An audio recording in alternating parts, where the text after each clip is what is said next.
if you had a day where nobody would recognize you?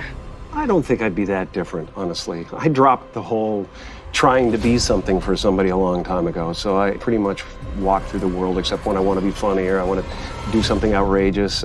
I don't have any trouble being myself, and I don't have any trouble saying no when I mean no. I don't feel there is a, pressing responsibility to please everyone.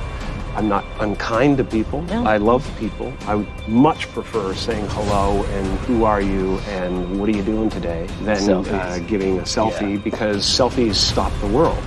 They stop life. You then go like that, and it's going on Instagram to give people a false sense of relevance. People talk about depression all the time. The difference between depression and sadness is sadness is just, from happenstance, whatever happened or didn't happen for you, or grief or whatever it is. And depression is your body saying, I don't want to be this character anymore.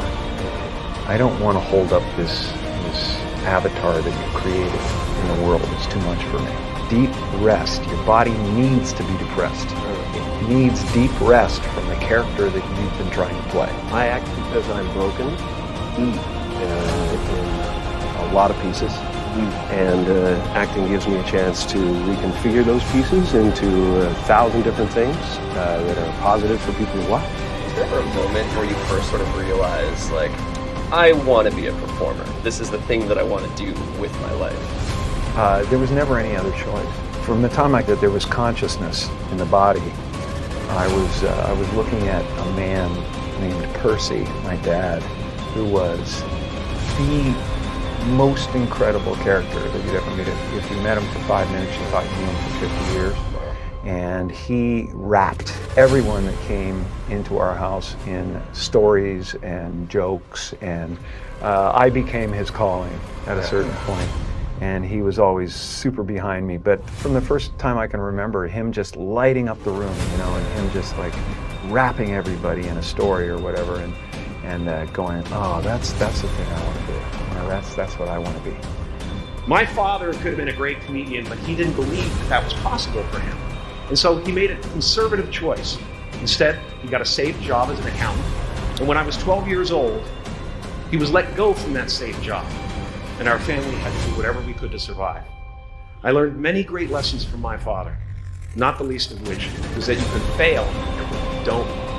So you might as well take a chance on doing what you love. I watched the effect of my father's love and humor and how it altered the world around me. And I thought, that's something to do. That's something worth my time.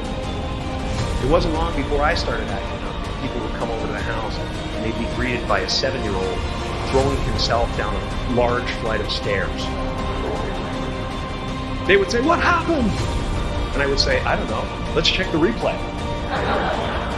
I'd go back to the top of the stairs and come back down in slow motion. Now, fear is going to be a player in your life. But you get to decide how much.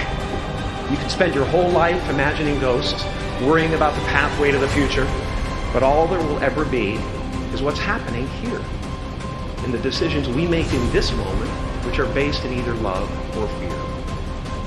So many of us choose our path out of fear disguised as practicality. What we really want seems impossibly out of reach and ridiculous to expect, so we never dare to ask the universe for it.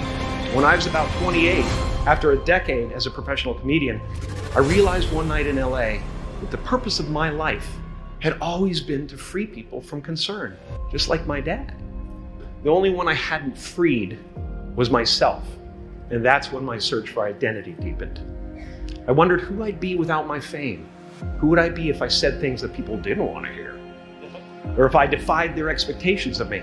And that piece that we're after lies somewhere beyond personality, beyond the perception of others, beyond invention and disguise, even beyond effort itself. You can join the game, fight the wars, play with form all you want.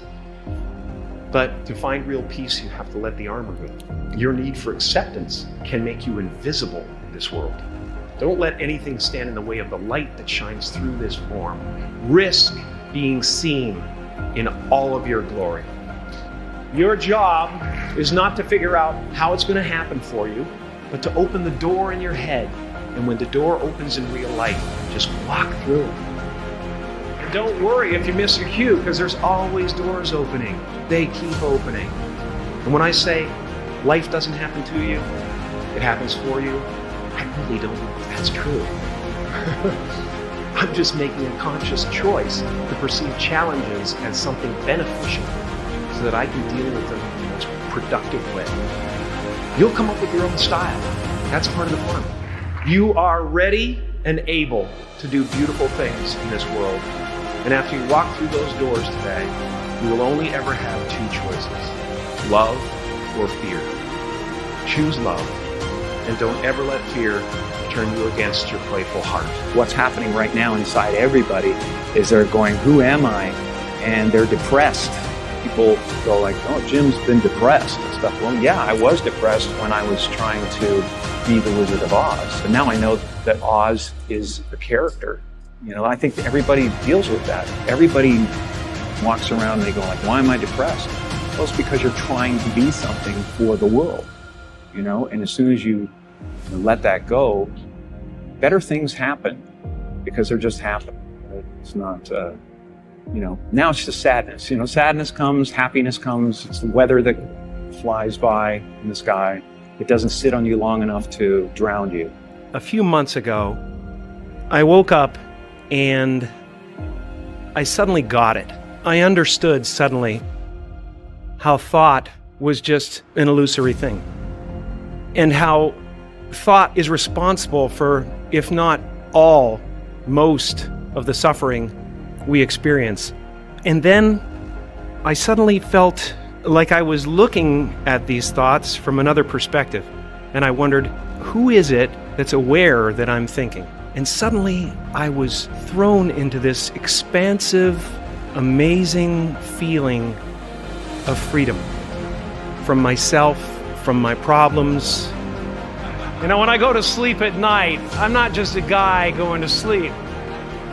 I'm two-time Golden Globe winner Jim Carrey going to get some well-needed shut-eye. And when I dream, I don't just dream any old dream. No, sir. I dream about being three-time Golden Globe winning actor Jim Carrey. Because then I would be enough.